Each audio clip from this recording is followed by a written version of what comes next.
really? That's my job to always help people? Like, sign me up. Word on the street is that you're a free agent, one of those calls. And I'm like, wow, yeah, news travels fast. Is this a moment where I might want to change direction? I don't know. I'm still reeling a little bit. I was really feeling the pain. I just got turfed from this company that you know very well. And that's not necessarily a good look. You're coming on the back of that and doubling down on me. That was just such an incredible feeling of uplift and belief from another person. I'm like, wow, You didn't feel like an investor. You still spoke like a product guy. that's just very powerful and something that I'm really grateful for. You're listening to the Helpful Podcast, where I ask accomplished people to help them. My name is Vahid Joshi, and you're going to hear authentic stories of vulnerability, of people giving when they have nothing to gain. My next guest stumbled. He was feeling it. His helper, though, doubled down on him, and it couldn't have turned out better. This is Isaac Souweine and his helpful story. Sup, Isaac? How's it going, man? But I'm very glad to be here. My goodness, this is going to be great. For folks might not know this, but like I lived in Montreal just until a few months ago. And one of the main folks that I came to Montreal just to be closer to was you. And I'm just so happy that I ended up living just a few blocks from you. So those random bike rides and actually taking your bike on the triathlon was like hella fun. Until you lost the bike. Good Yeah, God.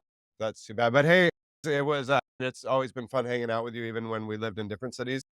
It was pretty great to have you here. Miss you, but that means we get together for stuff like this. Yeah, man. And like any conference, any CTM events, it's There you always go. good to, just in context, we make it work. Dude, I've known Exactly. you forever. And like, I love saying the inception story of how we met. But for the folks that don't know you, give a little bio, man. Sure, absolutely. So I'm Isaac. These days, I'm a partner at Pender Ventures, which is a B2B SaaS investor investing at Series A. Firm is based in Vancouver. I am still in Montreal for anyone who is confused about it. Have been here about 10 years. Prior to Pender, was at Real Ventures doing VC as well. So spent the last part of my career in VC and the whole first part in product management, starting in New York, then did a whole stint in Singapore, made my way to Montreal, where did some product stuff here. And a product guy turned venture capitalist is the little sort of way to capture that. And the other thing that I've been very passionate about, and I think one reason that you and I have connected is community building, creating meetups, mentoring, being involved in different community platforms, just finding a way to give back to the community that I've gotten a lot out of. And you get that gratification, you pay it forward, and it's just fun. I'm very much extrovert, gregarious, like to meet people. And so if you get out there and do these kind of projects, then you get to meet people and go to fun stuff. So I've done a lot in the product management community, done a lot in the startup community. And those two things, I guess, are what keep me going today, kind of working with startups, investing, and then giving back to this whole technology and innovation community. And obviously the two are very connected to each other. So what took you to product management? Because you didn't really study anything relevant to tech as So far as I remember. that's great. And it just shows who knows what the plan is, but to go all the way back to the beginning, I studied religion and philosophy in undergrad at Columbia.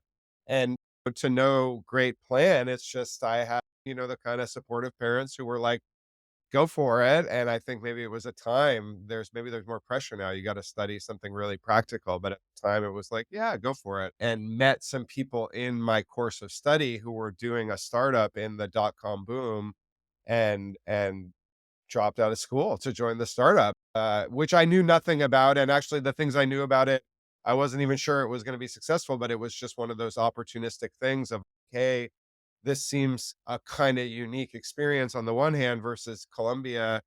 I think it was started in like the 1800s or whatever. So I was like, the school is still going to be here. So let's see if I can go after it.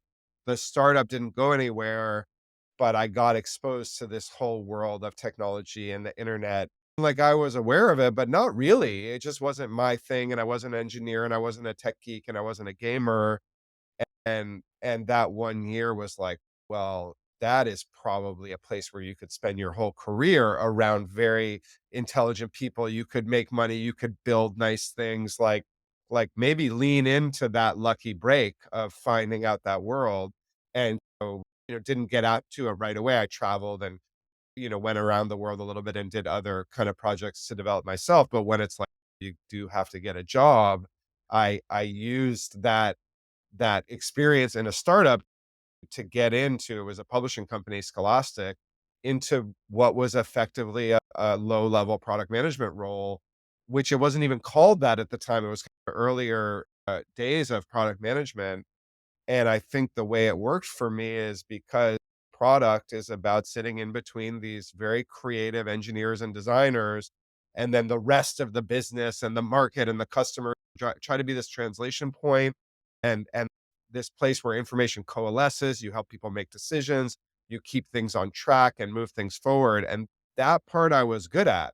And I had the versatile mindset and the ability to do like Gantt charts and do project management, but also to think about strategic value and, also hang out with the UX people and be like, what about, button over here? So I think versatility is a trait that helps product managers. I just worked. I was like, I could actually be good at this. And you get positive feedback, you move up, you get promoted, and just ran with it. And to this day, even though I don't do it anymore, that feeling of really getting to hang out with the truly creative people, these engineers and designers and other practitioners who do stuff I could never do, but like I have some role to play. And together we build this thing that is useful or beautiful or fun. What a joy. And it just exercises almost like every part of my brain and my being, the social parts, the analytical parts, and everything. I just loved it, and I got a lot out of it throughout. And still, it's a bit of my calling card as an investor is to dive deep on product because that's what I have a background in.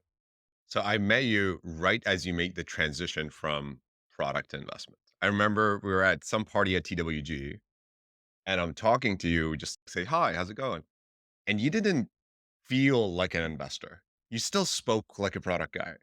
And like in my head, there's this dissonance. I'm like, product person, GP, which one? And then when we just kept on chatting, I was like, okay, now I understand the switch has happened. So tell me how you made the switch. The switch, I won't give the whole because I think we're going to talk a little bit about tough times and people supporting you, and that is the story of the switch. So I'll keep some things under wraps for the rest of the pod. But I'll say terms of evolving into an investor, like it is a different job and you have to you're putting on a different hat and you're learning like and you're sitting at a different seat at the table, however, whatever metaphor you want to use. That dictates a lot. Like you're not the product manager anymore. You're the investor. You need to analyze the company and the revenue stream and the go to market strategy and the founder's ability to scale. And so you're being asked to assess a different set of questions. And that happens right away. And in fact, if you approach it like a product manager and you're spending like 80% of the time, look at the interface and the this and that. No, you're doing it wrong now. That's not your job anymore. And so in that way, it was actually you're like, you got to switch. You got to change your game. Your job is different. The questions you're answering are different. And you're around I was at Real Ventures. I was around a bunch of other skilled, experienced investors who could help me shift my mindset while also keeping that one foot or that one toe and having that product lens. So I think that shift was very natural. There VC is an apprentice game. So it might be natural to make the shift. It takes a long time to actually know what you're doing and just made a ton of mistakes. And it takes a long time to find your feet and understand the way that you want to do it. So, and honestly, it's still going. I'm like, and it will probably never end. And the feedback loops are very slow. So it takes a long time to learn, even which decisions you made were good ones. So that process is very long, actually becoming a good investor, but changing the hat or changing the mindset happened pretty quickly. How did you unlearn? Like, how did you manage to unlearn product stuff? Because, like you're saying, it's a different paradigm. You look at different problems. You just have to put it down. You just have to say, now that is 10% of my analysis. I might go meet with the VP of product for the investment opportunity, or I might have a product demo. And when we're talking about product, we're going to talk about problem and I'm going to flex in that way and use all of my intelligence. But I just can't write a memo about a product. I have to write a memo about the company, so it's kind of forced on you. But I will say, maybe not just about being a product manager, but I think all the people who come into VC as operators, whether they're founders or head of sales or product or design or whatever, it does ground them in the challenges, stresses, and overall difficulties of building these products. Whether you're at 0 to point 0.5, point 0.5 to 1, 1 to 2, it's all hard. And it just builds in a little bit of humility, a bit of empathy, of like, because you're sitting there, it's just very easy for a VC to talk about it like it's not that hard, or to talk about it in a way that sort of glosses over all of the pain and suffering and indeterminacy and late nights and everything that goes into it. It's just easy to skip over it and talk about it like it's like, oh, but how much revenue do you have? And not come to the person with a little bit of connection of like, hey, first of all, it's incredible what you've built, and let's recognize all the work that went into it. And if you're giving me a projection or a prediction, I'm not going to treat it like gold. I'm going to treat it like a hypothesis, because I know that who knows what's going to happen. And so I think that part I still haven't unlearned, and like I don't want to unlearn it. Like I do not want to be, and a lot of my community building and other projects, I do them to have something a little bit harder to hold on to on the day to day that keeps me honest of, okay, I'm building this program, I'm building this little company or whatever my things are. And I'm reminded, oh yeah, like somebody's got to do the LinkedIn post, somebody's got to, do the spreadsheet, somebody's got to get the $5,000 of sponsorship, all this like nitty gritty work that just keeps you honest. Cause the world comes to you, but not, you got to knock on some doors. Right? And so that part I just don't want to unlearn. And hopefully that will, hopefully I'll be able to hold on to that part of who I am. I respect that. There's a bunch of questions I can ask you with like PM versus VC, but I want to ask you about tough times that you went through. Things were super hard, and a helping hand came and took you out of it. Would love to hear a few stories of this. I would love to share some, and I've got one absolutely teed up. First of all, I'll just say, especially this year has been crazy in the world. Tough times are very much relative, and I'm spent a lot of time this year in particular feeling grateful for how non-tough my life is compared to some. We got 2 kids, they're healthy, we live in a nice house, we live in a very stable, relatively well-governed society that's far away from physical violence, so very, very grateful for that all the time, but especially this year. Nevertheless, like, we're all on our own journey, and we all hit bumps in the road, so I'll talk about, one that I experienced, and it is that transition point between my product management career and my VC career. And so to roll it back a little bit before that, I moved to Montreal with my family. We had little kids. My wife got a job at McGill. And so it was like the plan was to move back. And I was very passionate about product management.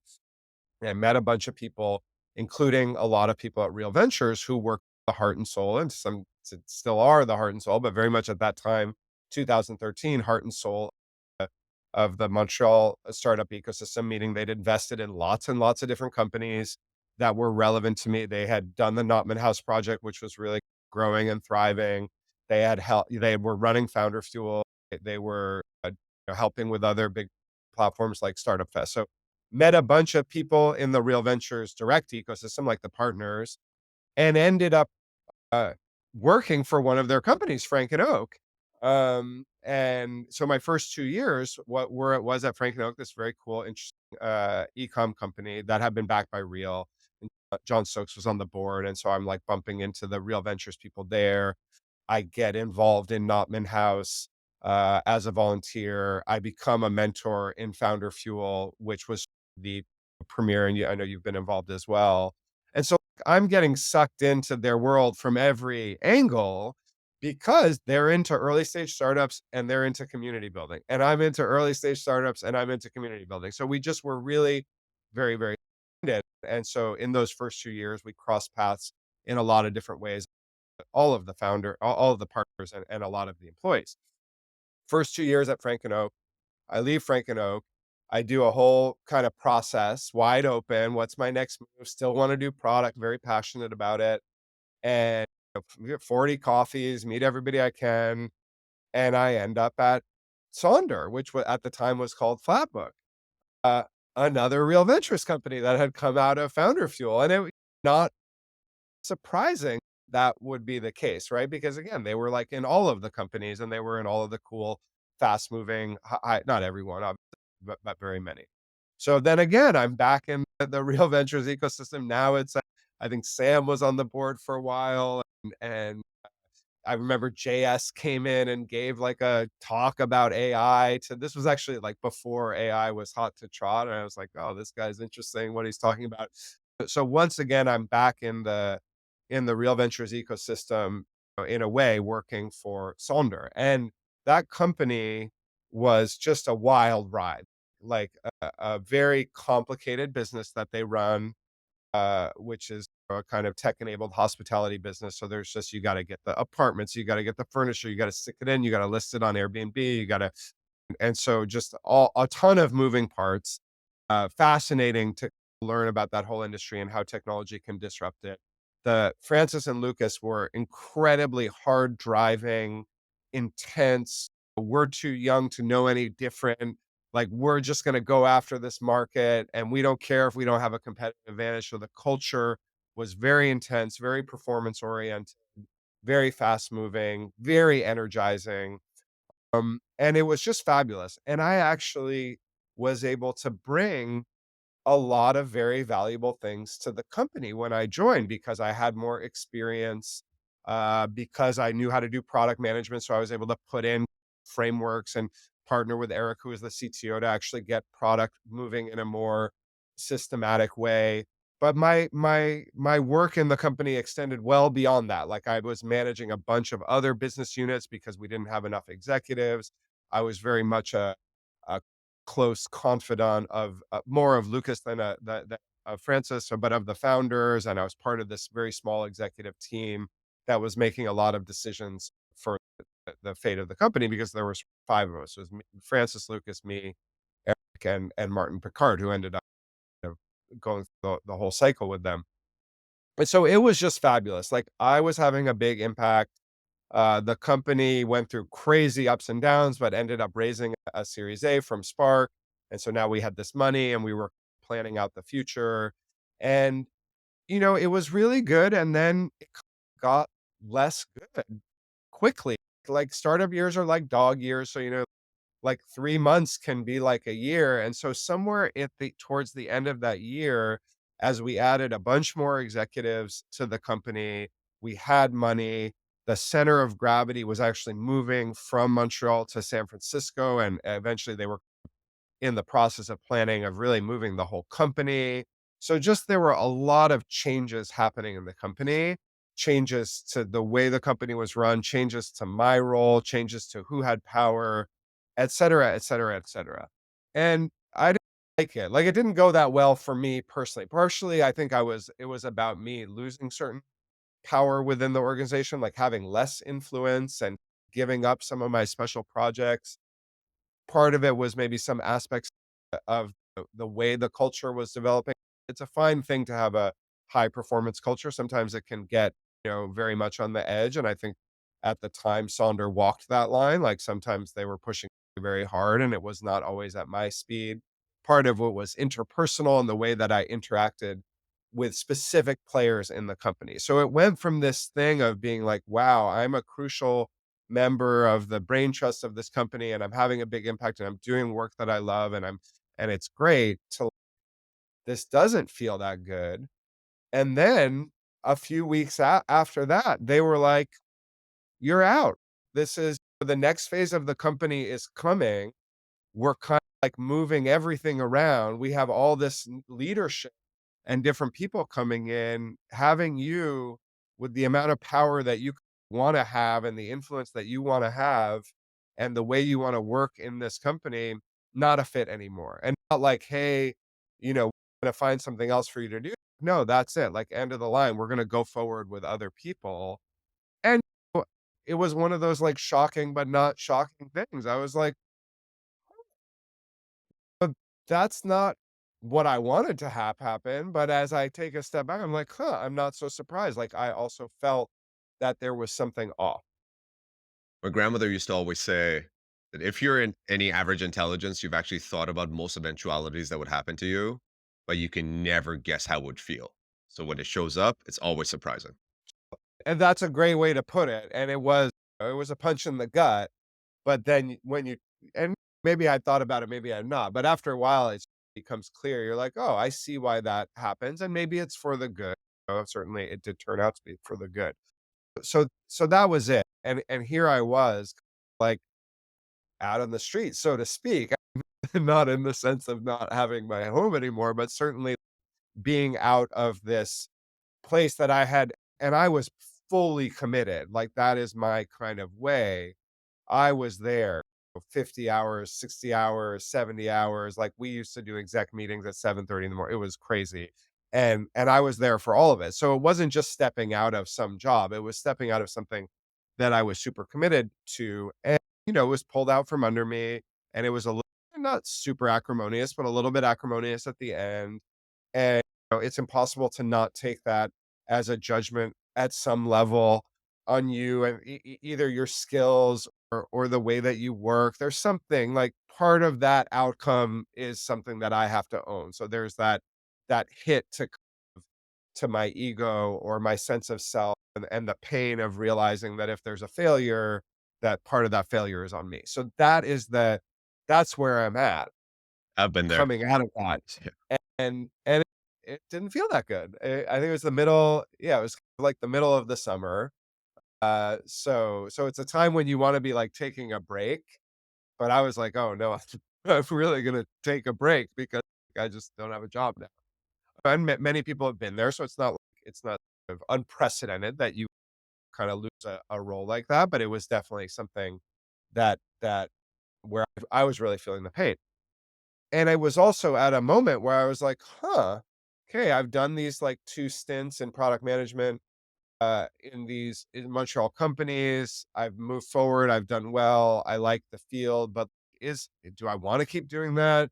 Do I want to found a company? What other options might be in place for me? And so I'm noodling on that. Is this a moment where I might want to change direction? I don't know. I'm still reeling a little bit, but I'm starting to spin my wheels. And so during that same week where all this goes down, and I just remember very well because I remember where you are in certain cases. Just like I was still playing ultimate frisbee at the time, once a week in like a sort of pickup game actually on a team. But anyway, uh, and the game had ended. So it's sort of in the evening on a summer evening. And I guess I get a call from John Stokes, who's one of the partners at Real Ventures. He said, "Hey, word on the street is that you're a free agent," one of those calls, and I'm like, "Wow, yeah, news travels fast because I think it had been 2 days, but right, like, they're clicked in, like, they're investors in the company. He's like, let's have lunch. Let's have lunch on catch up," you know? Like, "Sure, let's have lunch on Friday." That's nice. I love John, and let's see what he has to say. I don't really know what it's about, and so then that Friday or maybe I'm compressing things, say maybe there's a 2-week period, but, like, it's all happening very quickly. Like, I'm having lunch with John, at this Japanese restaurant near Notman House where you can do a little business lunch, and I'm curious, like, "What's this about? Is it just a check-in or whatever?" And he's like, "Look, we have some projects spinning up in the firm that we need, like, investors to work on, right? Could you see yourself doing that? Would you like to come and be part of this team and become an investor and sort of change your hats and change your focus and do something new? We think that you'd be good at it, and we know you." And we probably gave me some details at that point about what it was, and it wasn't fully dialed in, and it was going to be something that may or may not happen. But it's like, would you be keen? And first of all, my answer was like, "Yeah, that not what I was looking for necessarily, but sure, that could be very interesting. Yes, I'd like to come in and talk more." But back to the sort of theme of people looking out for you, I'm like, wow. I'm like, I just got turfed from this company that you know very well, and that's not necessarily a good look. And you're coming on the back of that and doubling down on me. That's incredible. And that was just such an incredible feeling of uplift and belief from another person. And I interrogated it a little bit, and what came out of that was like that here was someone who had a fairly full view, relatively speaking, as much as you could from the outside of who I was. He'd seen me work at Frank and Oak. He'd seen me at Founder Fuel. He'd seen me at Notman House. He'd seen me in the community.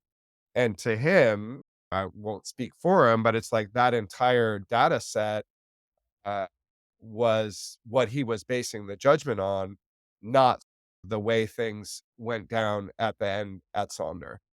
And that is a career changing, life changing thing.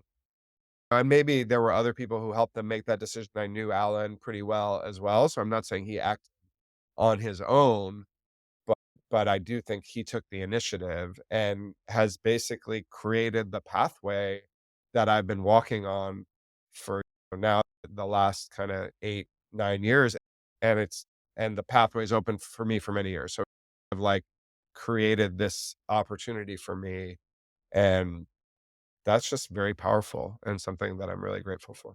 Love that. I love that. And then you took over Founder Fuel and just the impact you had on like the local Montreal ecosystem. And tell us a little bit more about that. Like, There was deep alignment between who I was and what Real Ventures was about.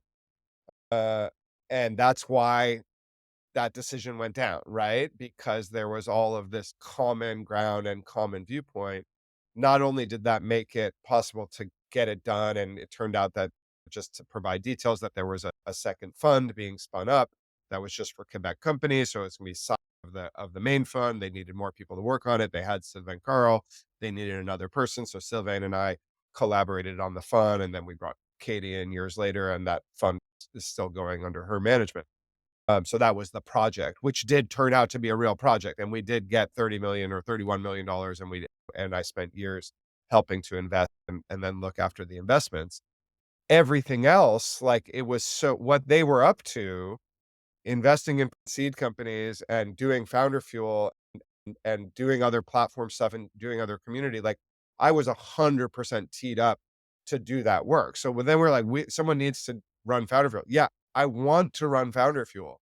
Like I would love to make 8 investments a year and then do three months of programming and then bring all the communities and mentors. Like nothing would make me happier than doing that job. I want to go do all of this pre-seed investing. And they even made one of my first projects at Real Ventures was I met Raf and Eleanor and Nico, who were the founders of Front Row Ventures, and it was just as we were forming the fund, and I brought that into the team. I said, "Hey, we could give $600,000 to students, and they could invest the money under our supervision." And they're like, "Sounds like a good thing. Sounds like a Real Ventures project." And they helped me push that through with our limited partners and get operational funding for it out of the Real Ventures management fees, and ended up raised more money for it, and now it's sort of gone in a different direction. So not only was it like, hey, here, come drive the boats that we already have in the water. It's like, oh, you want to put a new boat in the water? Yeah, we'll support you with that too. And so they really, and that's the vibe of a great organization. It brings people in and empowers them. And so it was fantastic. And they had built up so much brand equity with founders and with the community that it's like sourcing deals was very easy. Getting into, I used to get deal flow from the American investors. They'd be like, we want a local partner and we know you guys are legit. And so do you want to do the other part of it? Sure, absolutely. So it was like, it made it very, very easy to do the work. Obviously, I had to go hustle and meet founders and be myself and build my own brand. But the real ventures machine at that point created such a tailwind that I could just like fly along with it. And so it was just an incredible platform to stand upon. And I got to sit there and watch Janet and John and JS and Mark and Alan, and Sam make investments out of the bigger fund and sit there and learn from them and attend the ICs. So there was this learning platform where I didn't even have to do anything. I just read memos and attended ICs. And so what a golden opportunity. And back to the theme of this pod, that was one decision of one guy or a group of people, but saying, "Hey, we believe in you, even though not everything has gone perfect for you over this period of time." And so that it was awesome. You know, there were other challenges that real experience, which I don't think are the topic here, but it's nice to reflect back on all of the things that they had going for them. And I was like one of the main beneficiaries. And then you don't take that energy and hold it close.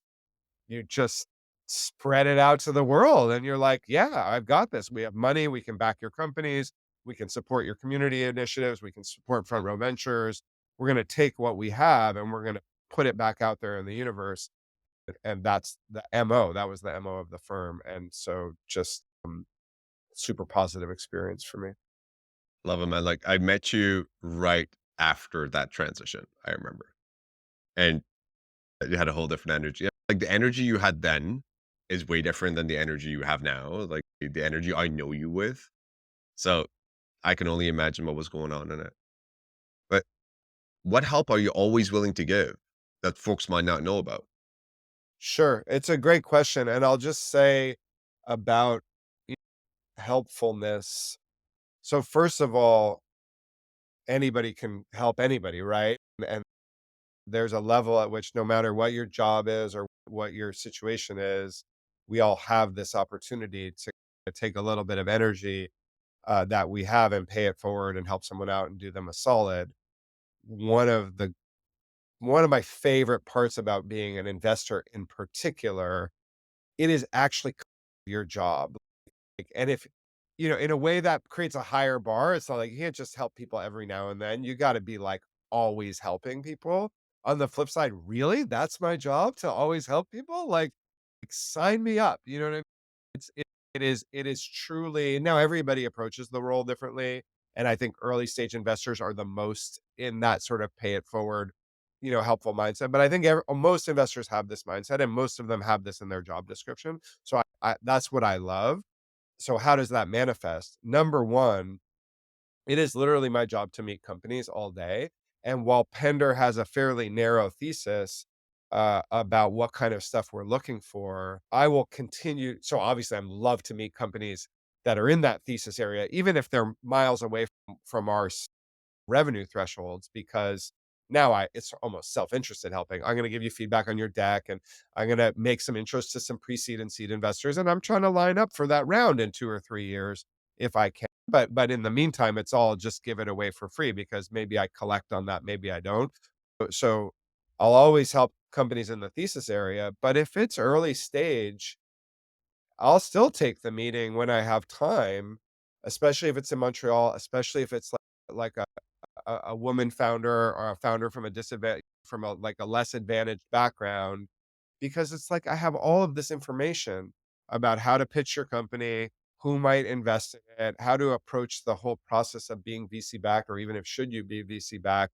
And in 15, 20 minutes, 30 minutes, like I can actually genuinely say 2 or 3 things or make 1 or 2 connections that will be useful. So number one, the stuff that I do week in, week out is helping early stage founders navigate that world. And I'm, you know, sort of had to do less of it transitioning at Pender in the sense of like spending less 30-minute calls. But even now I just shift a bunch to email and I go, look, I don't have time to do a whole 30-minute call on your sort of deep tech battery company, which is way outside of our thesis, but send me your deck and I will send you comments back on it. Like on Sunday morning, I'll read the deck. And so I'll still do that, even if it's a little bit less of my time. So helping early stage startups in some way to move their project forward. And the other thing, two other things, let's say, I'm so passionate about community building and building these platforms. I have some network and expertise or whatever. So if you're like building a community platform or doing something that is of that spirit of creating a better environment for other people in our innovation community or whatever community, I don't really care. I love to help out on that stuff because it's just a little bit goes a long way and everybody benefits. Um, the last one, and again, this is aligned with my work, which is why the job is so good. Talented people, sales leaders, great product managers, amazing designers, great recruiters. It's kind of my job to know those people and either get them into my portfolio companies or refer them somewhere else or whatever. And so I'm just like always, that is the stock and trade of many VCs is who do you know and who can you connect to? And so I'm just always looking to meet people for a coffee, for an email exchange, or for a quick Zoom. And then what can I do with no direct expectation of return? Who can I connect you to? What little piece of feedback can I give you? Um, it's just part of what I'm supposed to be doing anyway. And I get so much personal gratification. So all those things are on tap. I'm pretty easy to find online. I do reply to cold inbound if it's like actually meant for me. One thing, leaving my very Quebec bubble, and leaning into a more Canadian and even North American thing with Pender, you're just like, "Oh, there's so many people out there that are so interesting, doing cool things," and so I just it never ends. There's always more people to meet, and I'm always up for it, and so kind of that's what I've got to offer. Lovely story, dude. Like all the things you mentioned is exactly how I know you. Like, so for me, like I Yeah, have this constant duh going on in my head now as you're saying this. But dude, it's beautiful. Isaac, thanks for coming on the podcast. Love the story. I don't know when you're going to be down in Toronto, but I'm probably going to be in Montreal sooner than that. So like, we'll get to see each Well, I other look and hang forward to out. that. I just wanna say thank you. This is a beautiful thing that you're doing and putting it out there and giving people like me a chance to kinda talk about what we've been through and sharing it with the world. So I think this is emblematic of the stuff that I'm into. Proud of you for getting it going and really happy to be a part of it. Appreciate it, man. Thanks a ton.